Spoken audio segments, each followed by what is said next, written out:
Show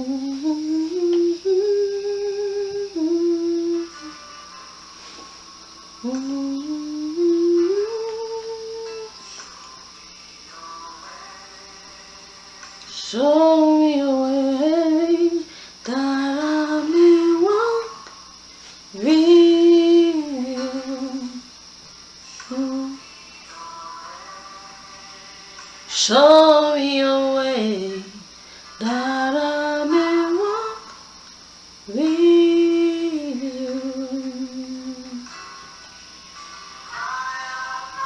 Mon frère, ma soeur, sois bienvenue encore dans l'émission intitulée Seigneur, oui parle, je t'écoute. Je veux comme ça en fait vous dire encore merci pour votre soutien, vous dire merci vraiment pour les prières que vous faites par rapport à cette vision et pour le ministère dans le monde entier, pour l'église. Vraiment, vous serez récompensés. Tout ce que vous faites, ce n'est pas pour rien, c'est pour la gloire de notre Dieu. Je veux aussi vraiment comme ça bénir le Seigneur pour la force vraiment qu'il accorde à chacun de nous placer dans sa présence et de le chercher de tout notre cœur parce que ce n'est que par sa grâce. Merci pour la confiance vraiment que le Seigneur a mis dans votre cœur concernant la parole qu'il a déposée dans mon sein. Ce n'est que par sa miséricorde, c'est par sa grâce. Je dis vraiment merci dans le nom de Jésus. Merci vraiment aussi pour le soutien que vous apportez à plusieurs dans le monde entier, que ce soit spirituel, que ce soit financier, que ce soit psychologique ou moral. Vraiment, je veux comme ça remercier chacun de vous. Je vais comme ça bénir l'Éternel pour chacun de vos vies, pour ce qui ne cesse de faire, que le nom du Seigneur soit glorifié. Alléluia. Nous sommes comme ça dans la continuité en vérité de, comme je disais tantôt, la finition, en fait la continuité de la finition de la série en ce qui concerne l'éducation de nos enfants, les relations qu'il y a entre parents et enfants. Et ici, ça englobe même les parents qui sont appelés au ministère et qui ont leurs enfants. Nous voyons qu'il y a beaucoup vraiment dont les enfants ont quitté la maison. D'autres, ils sont là, ils sont vraiment en train de travailler avec leur père. Et vraiment, je bénis le Seigneur, ils travaillent avec leurs parents dans le ministère. Et il y en a aussi que nous voyons qui ont des talents, qui savent jouer de la musique ou tout, mais qui en fait ne soutiennent pas le ministère de leurs parents parce qu'ils sont en train de chercher de l'argent avec. Nous prions que le Seigneur vraiment établisse l'unité dans le corps de Christ de partout, afin que les enfants et les parents vraiment aient une même vision en ce qui concerne le royaume des cieux, l'évolution, l'avancement pour la gloire de notre Dieu, parce que c'est tellement important. Alléluia. Alors, je vais comme ça sans tarder prier et nous allons passer au menu. Seigneur Jésus, merci encore, tendre Père Céleste. Merci Seigneur pour cette grâce, pour ce privilège de nous attacher à toi. Merci pour ce privilège, Papa, de nous abandonner à toi, car Papa qui peut faire comme tu fais, qui peut agir comme toi, qui peut opérer comme toi. Seigneur, toi le Dieu d'abondance, d'éternité et de force. Seigneur Jésus, enseigne-nous tes voies au Père. Et aide-nous, Papa, à marcher par le Saint-Esprit, à prendre des décisions dans le Saint-Esprit, avec le Saint-Esprit, en ce qui concerne même, Papa, moral, les positions de nos enfants, Papa, dans la fonction du royaume des cieux, Seigneur. Papa, ne nous laisse pas, oh Dieu, agir par nos propres sentiments ou par ce que nous voyons, mais donne-nous la sagesse, l'intelligence qui ne vient que de toi, Papa. Enfin, Seigneur, mon Dieu, d'entraîner nos enfants dans tes voies, ô Père. Seigneur, nous refusons que nos enfants s'égarent, Papa, mon roi. Nous refusons d'être des occasions de chute dans la vie de nos enfants et nous refusons ce que des enfants sont des occasions de chute pour nous, tel que nous avons vu, Papa, mon roi. Élie a payé la conséquence, Seigneur, mon Dieu, de la négligence envers l'éducation de ses enfants. Seigneur, ce qui a coûté sa vie et pour sa famille, la malédiction, Papa, est venue sur lui, Père. Nous croyons par le nom de Jésus, ce n'est pas notre portion, Papa. C'est pourquoi nous te supplions, Père, ne nous laisse pas faire ce que nous voulons, mais aide-nous, Papa, à poursuivre, Seigneur, mon Dieu, à persister dans ta volonté parfaite, dans le nom de Jésus-Christ de Nazareth. Amen. Alléluia, alléluia, alléluia. Alors, souvenons-nous que la dernière fois, nous étions en train de parler d'un texte vraiment qui est très pertinent, qui parlait ici en réalité de Samuel. Nous avons d'abord pris un exemple du sacrificateur Élie, qui avait ses deux fils, Ophni et Phiné, qui étaient vraiment, la Bible dit qu'ils étaient pervers envers l'Éternel. Leurs attitudes étaient pervers. La Bible les appelle, en fait, les a nommés les hommes pervers. Nous voyons comment Dieu, en fait, les a qualifiés à cause de ce qu'ils étaient en train de faire. Et cela a coûté leur vie. Cela a coûté non seulement ça leur vie, mais leur progéniture, parce qu'ils n'ont jamais, leurs enfants n'ont pas existé. Donc, je veux seulement nous attirer l'attention à ne pas négliger, mépriser l'œuvre de Dieu. Nous voyons encore un autre exemple. En fait, un autre exemple ici d'un autre serviteur de Dieu. Regardons bien, prêtons attention, ce sont des serviteurs de Dieu. Hein. On ne parle pas des personnes peut-être qui ne connaissaient pas Dieu. Ce sont des gens qui connaissaient Dieu, mais cependant, d'où leurs enfants en réalité ont dérapé. Et c'est ça que nous ne voulons pas que cela se manifeste dans notre génération. Nous ne voulons pas que la même chose se répète. Nous voulons que la malédiction se stoppe. Que mon frère, ma soeur, les habitudes d'avant se stoppent. On veut la nouveauté. On veut entrer dans la nouveauté. C'est pourquoi nous parlons d'une révolution. La révolution vient du fait qu'on a découvert la vérité et on refuse de se conformer à ce qui est ancien. On va dans ce qui est nouveau. Alléluia. Donc voilà un peu. Aujourd'hui, en fait, je continue. La dernière fois, nous avons vu l'histoire du prophète Samuel. Ce Samuel dont Anne pleurait devant l'Éternel et dont le Seigneur lui a donné Samuel. Ici maintenant, ça parle de Samuel et ses enfants. La Bible précise que Samuel était déjà vieux. Il était déjà vieux. Il devint vieux et il a établi ses fils juges sur Israël. Et nous étions en train tantôt de dire la dernière fois que on ne sait pas. Quand nous lisons vraiment, est-ce que c'est Dieu qui a inspiré Samuel d'établir ses fils juges? Ou alors c'est parce que Samuel a vu qu'il devenait déjà vieux qu'il vient mettre ses fils juges? Ça doit attirer notre attention, je nous en prie. Ça doit attirer notre attention. Combien de fois il y a des choses que nous faisons qui ne sont même pas accordées au Saint-Esprit. Parfois même nous allons voir que nous cherchons à positionner nos enfants sur des postes qui vont même les attirer la malédiction. Sur des postes qui vont nous mettre aussi même dans des problèmes. Je nous en supplie par les compassions du Seigneur. Est-ce que nous pouvons prendre le temps en tant que parents déjà? Laissons même déjà le fait que oui, nous avons été appelés. Déjà en tant que parents, est-ce que nous pouvons prendre le temps dans la présence de Dieu pour demander au Seigneur quelles sont les planifications qu'il a déjà prévues pour nos enfants, la grâce de conduire nos enfants selon ses voies, de nous conduire, parce que la Bible dit que le Saint-Esprit nous conduira dans toute la vérité. Et aussi vrai que le Saint-Esprit est notre leader, notre guide, nous allons nous laisser conduire par le Saint-Esprit. C'est lui en fait qui va nous dire comment faire, c'est lui en fait qui va nous annoncer comment nous placer. Alléluia. On ne va pas tout simplement agir comme ça et placer nos enfants parce qu'on juge bon que c'est bon pour eux. Non, c'est Jésus en fait qui sait ce qui est bon pour eux. La Bible dit que la Bible précise que, Saint-Esprit, donne-moi la parole. En fait, je vais paraphraser. La Bible dit les bonnes œuvres que l'Éternel a préparées d'avance. C'est ça que nous allons les pratiquer.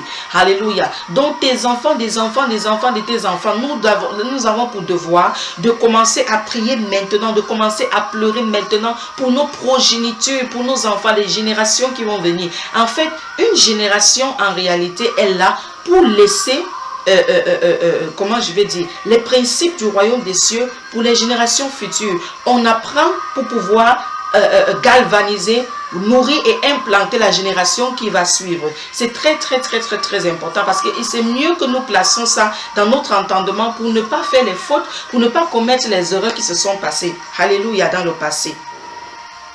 Alors nous disions tantôt que on ne sait pas qu'est-ce qui a bien poussé Samuel de placer ses enfants juges. Est-ce que c'est parce que Samuel se trouvait déjà vieux? Parfois on se dit que je ne peux plus vraiment fonctionner dans cette responsabilité et directement on prend nos enfants, on les place là-bas. Alors qu'il y a des gens à côté qui ont des potentialités. On parle ici dans le cadre de l'œuvre de Dieu. Bien que ça se fait aussi dans le monde, mais je préfère rester dans le cadre de la spiritualité, dans le cadre de l'église. Nous voyons un exemple ici. Samuel a vu qu'il était déjà vieux et il vient placer ses enfants juges à sa place. Mais est-ce que c'était Dieu qui lui avait demandé de faire? Est-ce que c'est Dieu en fait qui ne lui a pas demandé de faire? Ce qui est sûr, il a fait, mais on peut voir que le résultat est tellement négatif, le résultat est néfaste. Le résultat, ce n'est que la cata, parce que c'est ça qui fait en sorte que le peuple en réalité réclame à Samuel d'avoir un roi comme les autres nations. Parce que les enfants n'avaient pas la capacité de pouvoir faire comme leur père a fait. Ok, allons dans la parole. La Bible dit que lorsque Samuel, je suis en train de lire comme ça dans 1 Samuel, le chapitre 8. Lorsque Samuel devint vieux, il établit ses fils juges sur Israël. On ne sait pas si c'est qu'il a demandé au Seigneur, s'il a été inspiré par l'Éternel, s'il a reçu la parole de Dieu pour le faire. Mais la Bible dit son fils premier-né se nommait Joël et le second Abijah. Ils étaient juges à Beersheba. Les fils de Samuel ne marchèrent point sur ses traces. La Bible dit que les fils de Samuel ne marchèrent point sur ses traces. Lorsqu'on parle déjà des traces, si on dit qu'il y a des traces quelque part, ça veut dire que c'est un guide. Ils n'ont pas suivi le guide de leur père. Ils n'ont pas suivi l'exemple de leur père. Ils n'ont pas en fait suivi le modèle de leur père. Parce que la Bible dit que les fils de Samuel ne marchèrent point. La Bible n'a pas dit pas. Quand on parle de point, ça veut dire qu'ils n'avaient même pas égard à cela. Ils s'en foutaient, ils n'avaient pas égard à cela. Les fils de Samuel ne marchèrent point sur ses traces. Ils ne marchaient point sur ses traces. Ça veut dire qu'ils s'en foutaient guère. Tous leur part était la responsabilité. Et c'est ça. Aujourd'hui, dans l'église, nous devons faire attention au titre.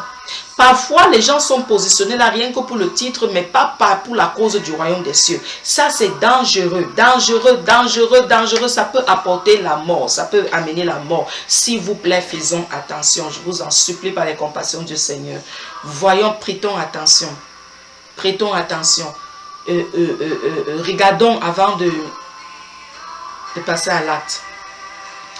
Parfois même on ne se rend pas compte qu'on est déjà en train de se détourner. Le pupitre ne doit pas être adoré que la parole que Dieu nous donne. C'est Jésus seul qui doit être adoré. Si déjà le pupitre devient déjà un lieu d'adoration, en fait, devient déjà une adoration par rapport à Jésus, c'est un problème. Si déjà moi, évangéliste Esther, je commence à prendre cette émission comme Dieu. Je n'ai pas le temps de me placer dans la présence de Dieu, chercher la face de Dieu parce que je veux courir, venir seulement faire l'émission, me placer au devant de vous pour me faire voir, pour montrer que je suis ceci. Ça, Dieu n'est plus dedans. Dieu n'est plus dedans. Ça devient déjà les choses au monde. Ça dit, il y a la vanité dedans. Il y a déjà la vanité, c'est comme de la poussière. Mais plus que Jésus doit être glorifié, il faudrait qu'il y ait d'abord le temps dans la présence de Dieu. Prendre d'abord de Jésus-Christ avant de venir donner au peuple. Mon frère et ma soeur, le Seigneur même dit que si méchants que nous sommes, nous savons donner de bonnes choses à nos enfants, à plus forte raison le Père. Ça veut dire que normalement, pour venir donner, il faut d'abord recevoir. Et on reçoit d'abord ce qui est de bon pour venir donner aussi ce qui est de bon. Alors ce n'est pas une histoire tout simplement de venir se faire voir, mais c'est une histoire, pas une histoire seulement de dire que je suis tel comme ça, j'ai tel poste ici, j'ai tel poste comme ça, je suis ceci. Le titre peut nous détourner de Dieu. Le titre peut nous détourner de Dieu. C'est pourquoi ne faisons pas attention à cela. Si je suis appelé en tant qu'évangéliste Esther, gloire à Dieu, gloire à Dieu, gloire à Dieu. Que le Seigneur seul soit béni pour cela. Je ne peux pas utiliser mon titre pour faire comme si je suis au-dessus de tous les autres. Je ne peux pas faire comme si, oh, c'est moi qui connais. Non, non, non, non, non, non, non, non, non, non, non. Descendons. Jean-Baptiste a dit, je ne suis même pas capable de délier les lacets de ses chaussures. C'est ce qu'il a dit. Jean-Baptiste, qui était le grand frère de Jésus de 6 mois, qui a eu à parler avec Jésus-Christ, on peut dire dans le règne physique, avec Dieu, dans le règne, je peux dire spirituel, mais dans la dimension physique. Il est allé dans le désert, et dans le temps du désert, le Seigneur a dit, celui-ci que tu vas voir la colombe descendre, c'est lui qui le choisit. Il n'a pas fait que j'étais sur la montagne.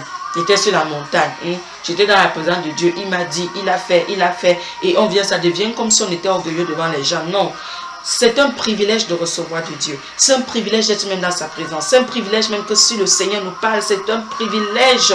Ne prenons pas les choses comme si c'est que nous étions plus forts.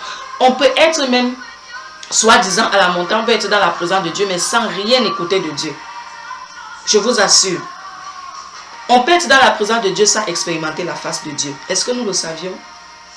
C'est Dieu qui veut, avant que nous expérimentons sa face. On peut être dans sa présence et expérimenter sa face. Yes, je vous assure. C'est pourquoi il est très important d'abord de rester, en fait, de dire, Seigneur, comme ce chant le dit, Seigneur, montre-moi tes voies. Montre-moi tes voies afin que je ne parte pas comme je veux, que je ne fasse pas ce que je veux, Seigneur. Donne-moi, Papa, d'être fort en chaque temps, en chaque moment, de pouvoir rester dans tes voies, de rester dans ta volonté. C'est très, très, très important. Le chant, en fait, dit « Show me your ways » et c'est chanté par Darlene Zrecht. Si vous voulez aller regarder ça, Hillsong, dans YouTube. Alléluia.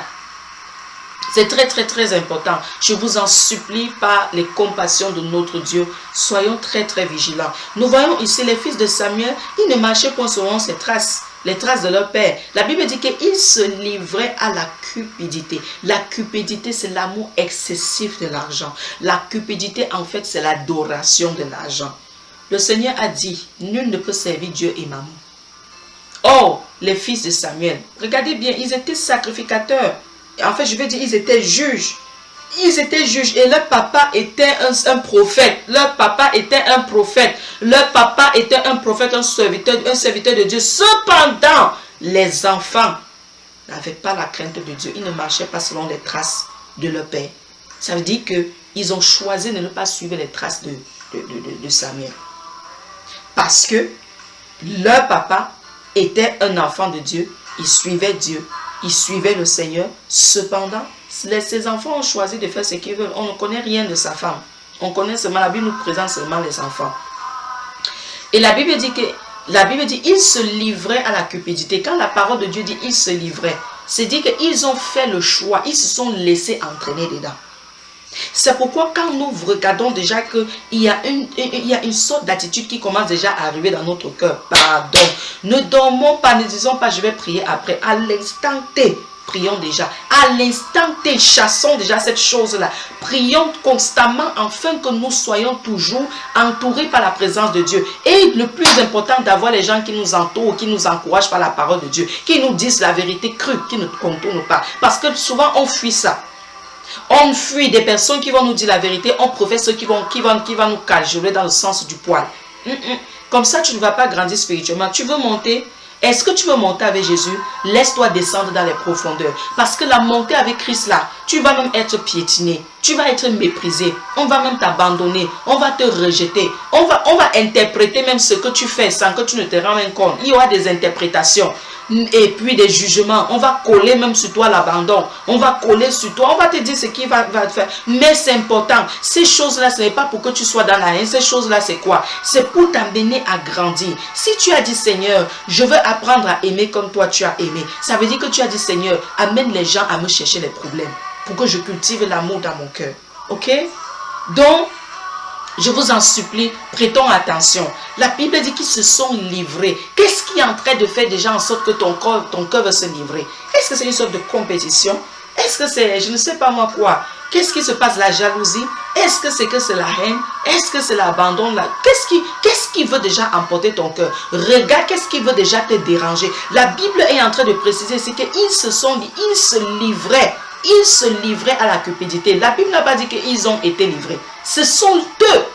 Ça veut dire que la chose s'est manifestée. Ils ont laissé au point où ils sont entrés, ils sont devenus la chose. La Bible dit que celui qui s'allie à la prostituée devient une seule chair avec elle. Ça veut dire que si tu t'allies ou si je m'allie à la cupidité, je deviens une seule chair avec la cupidité. On forme déjà un seul esprit. Faisons très attention. C'est pourquoi le Saint-Esprit est en nous, en fait, pour nous aider à ne pas avoir les autres esprits qui viennent contaminer notre âme, détruire notre âme. Ils se livraient à la cupidité. La Bible dit, recevez des présents. Recevez des présents. Nous connaissons ça.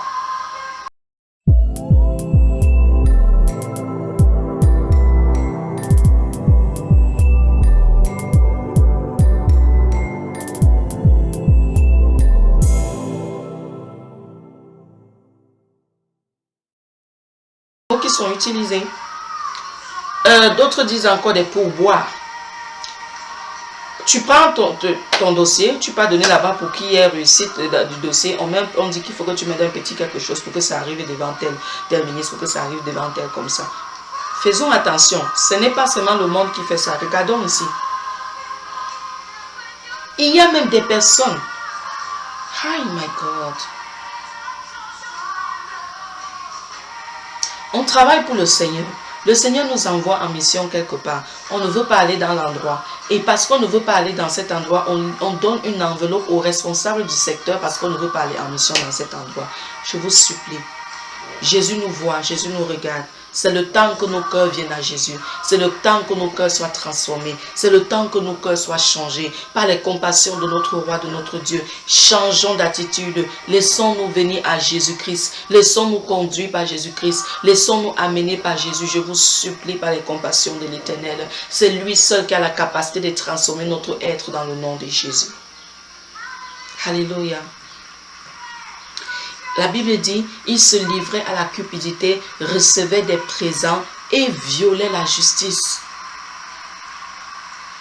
On veut chercher des chemins de contour. La Bible nous précise, Jésus a dit, large et spacieuse est le chemin qui mène à la perdition. Mais étroite et resserrée est le chemin qui mène à la vie éternelle. Parfois, quand on veut vite arriver, on enfreint la justice. Parfois, quand on veut atteindre des objectifs positifs, on enfreint la justice du Seigneur. Mais notre Dieu ne dort ni ne sommeille. Il voit toutes choses. Est-ce que nous savons que le Seigneur voit tout? Est-ce que nous savons que l'Éternel voit tout? Nous avons besoin de venir au Seigneur. Nous avons besoin de revenir à l'Éternel et de nous attacher plus à lui. Alléluia. Recevait des présents et violait la justice. La Bible dit, tous les anciens d'Israël s'assemblèrent et vinrent auprès de Samuel à Rama. Il lui dit, voici tu es vieux et tes fils ne marchent point sur tes traces. Tes fils ne marchent point sur tes traces. Nous, enfants des serviteurs de Dieu, nous devons marcher selon les traces de nos pères. Si la Bible précise que les fils de Samuel n'ont pas marché selon les traces de Samuel, ça veut dire que Samuel était un modèle. Ça veut dire que Samuel était un exemple. Alléluia. Ça veut dire que Samuel, en fait, il était un modèle suffisant pour aider. En fait, pour un modèle, même pour nous, aujourd'hui, c'est un modèle pour nous. Comment Samuel a marché avec les voies de l'Éternel. Mais ce qu'on ne comprend pas, c'est comment ses fils ont pu être à part, ailleurs. Nous voyons qu'il y a possibilité que nous puissions être au service du Seigneur, que nos enfants ne soient pas au service du Seigneur. Pardon, prions pour nos enfants. Ne laissons pas nos enfants se perdre. Ne laissons pas nos enfants se détruire. Ne donnons pas la grosse tête à nos enfants. Tant que nos enfants, en fait, Dieu ne nous a pas dit. Je vais laisser ça comme ça. Si Dieu ne nous a pas dit, nous ne sommes pas convaincus par le Saint-Esprit, ne laissons pas nos enfants prendre des responsabilités qui ne sont pas leurs. Parce que on va les conduire plutôt à la perdition. La Bible précise, ils étaient cupides, ils recevaient des présents et ils violaient la justice. Or, la Bible précise que quoi? Le trône de notre Père est affermi par la justice. Le Seigneur voudrait qu'on marche dans la justice. Comment même dans la maison?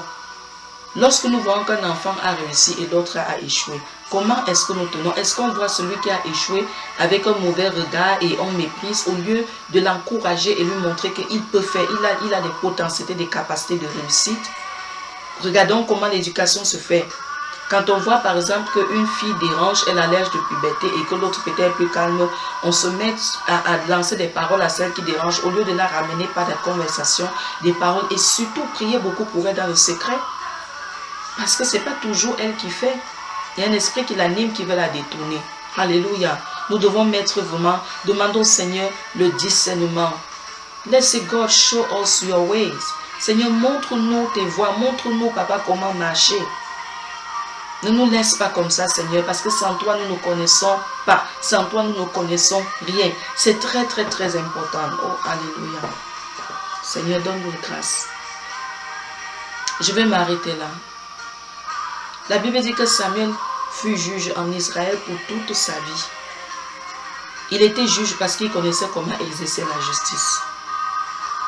Toi, marque la différence. Si Samuel a été un modèle, sois un modèle de parent. Même si tu es aujourd'hui un enfant, sois un modèle de parent de demain. Si tu es aujourd'hui un fils, sois un modèle de parent demain. Et plus, je vais dire, soyons des modèles, des épouses du Seigneur qui viendra chercher. Jésus-Christ voudrait voir son épouse belle, rangée par le plus beau vêtement. Chaque fois que nous entrons dans la parole de Dieu, nous méditons la parole, nous la lisons et nous la mettons en pratique. Nous sommes en train de coudre notre robe de mariage avec Jésus. Nous sommes en train de modéliser cette robe. Alléluia. Et nous arrangeons à prendre en fait les attitudes du royaume des cieux. Que le Seigneur nous bénisse. Je vais prier comme ça pour nous. Et il y aura une spéciale prière pour nos enfants et pour la famille. Alléluia. Que le Seigneur vraiment nous aide par sa grande bonté. Seigneur, merci de nous avoir conduits dans ce moment, Père. Merci d'avoir ouvert nos yeux et de nous montrer, Papa, mon roi, Seigneur, la différence, au Père. La différence, mon Dieu, qui peut se manifester, Père, dans la famille, dans le service, ô mon roi, du royaume des cieux aussi. Éternel, nous te supplions, Père, ouvre nos yeux davantage, Papa, à ne pas nous attacher, Papa, à l'habitude. Papa, de ne pas prendre, Seigneur, l'habitude d'amener dans l'église. De ne pas prendre, Seigneur, la familiarité et placer dans l'église. De ne pas prendre, Seigneur Dieu, des amis, Papa, mon roi, nos attitudes et venir, Papa, entrer avec dans l'église. Aide-nous, Papa, à te servir avec crainte et tremblement. Aide-nous, Seigneur, Majesté, à faire des choses, à poser des actes, Papa, dirigés par toi au nom de Jésus. Papa, brise l'orgueil, brise, Papa, mon roi, les envies, oh Papa, les passions de la chair qui nous empêchent, Seigneur Majesté, à te servir comme ça se doit au nom de Jésus. Papa, étends ta main de protection sur nos enfants, oh Père. Conduis-les, Seigneur, afin qu'ils ne se détournent pas. Seigneur, aide-nous, parents, à être des modèles, les modèles pour nos enfants, les modèles pour des générations, Papa, pour des peuples, par la puissance du nom de Jésus-Christ de Nazareth. Éternel, merci pour ta grâce, Papa, merci pour cette série, Seigneur, mon Dieu, mon roi, mon Père, d'enfants et de parents. Papa, que tu nous as aidés à entrer là-bas, Père, que ton nom soit béni, car tu me sondes ça. Par la puissance du nom de Jésus-Christ de Nazareth, Papa, nous avons prié. Amen. Nous sommes bénis. Je te supplie, dis Seigneur, montre-moi la voie que je dois suivre. Montre-moi comment je dois marcher avec toi. Enseigne-moi et conduis-moi dans tes voies, Père, car c'est de toi que je dépends seulement. Alléluia. Nous sommes bénis. Rappelons-nous, même si nous avons commis des erreurs auparavant, le Seigneur Jésus, son sang a coulé pour enlever nos erreurs. Même si nous étions coupables, il a versé son sang pour que notre culpabilité soit enlevée. Fais confiance au Seigneur Jésus. Il ne te met pas dans les remords. Cependant, je vais te dire, si tes larmes peuvent couler pour te conduire dans la repentance, si tes larmes produisent la repentance, c'est une bonne chose. Parce que c'est ce que le Seigneur voudrait. Amen. Alors toi, serviteur de Dieu et servante de Dieu, soyons des modèles dans notre maison. Supplions le Seigneur pour nous aider. Ce n'est pas facile. Je ne dis pas que c'est facile. Je ne vous condamne pas. Moi-même, je suis aussi parent. Je ne me condamne pas. Je ne condamne pas les autres. Mais je nous supplie. Si le Seigneur, par sa grâce, avec le Saint-Esprit, nous a aidés à voir la révélation aujourd'hui, c'est parce qu'il sait que nous sommes capables de le faire. Parce que le Seigneur ne peut pas nous demander quelque chose qui est au-dessus de nos forces. Le Seigneur ne peut pas nous demander de faire ce que nous ne pouvons pas faire. Alléluia. Il nous donnera toujours la capacité de pouvoir tenir. Nous sommes bénis. Et que le Seigneur vous fortifie dans l'œuvre que vous faites pour lui, vous fortifie dans l'éducation envers les enfants, vous fortifie là où les enfants même parfois font des choses que vous ne savez même pas où placer la tête. Vraiment, vous êtes des parents formidables. Allez de l'avant. Le Seigneur avec vous, vous n'êtes pas seul. Vous n'êtes pas seul, le Seigneur est avec vous. Et soyez consolés par le Saint-Esprit. Et que le conseil du Saint-Esprit remplisse votre être. Qu'il bénisse, et remplisse votre ministère, votre famille. Et sachez que le Seigneur est vivant. Alléluia. Je vous aime très fort. Mais le Seigneur Jésus encore plus. Parce que c'est lui qui a versé son sang à la croix. Il est ressuscité pour nous. Il nous a fait asseoir avec lui dans les lieux élevés. Alors prenons les informations des lieux élevés. Nous nous arrêtons pour les informations de la terre. Alléluia. Bye bye.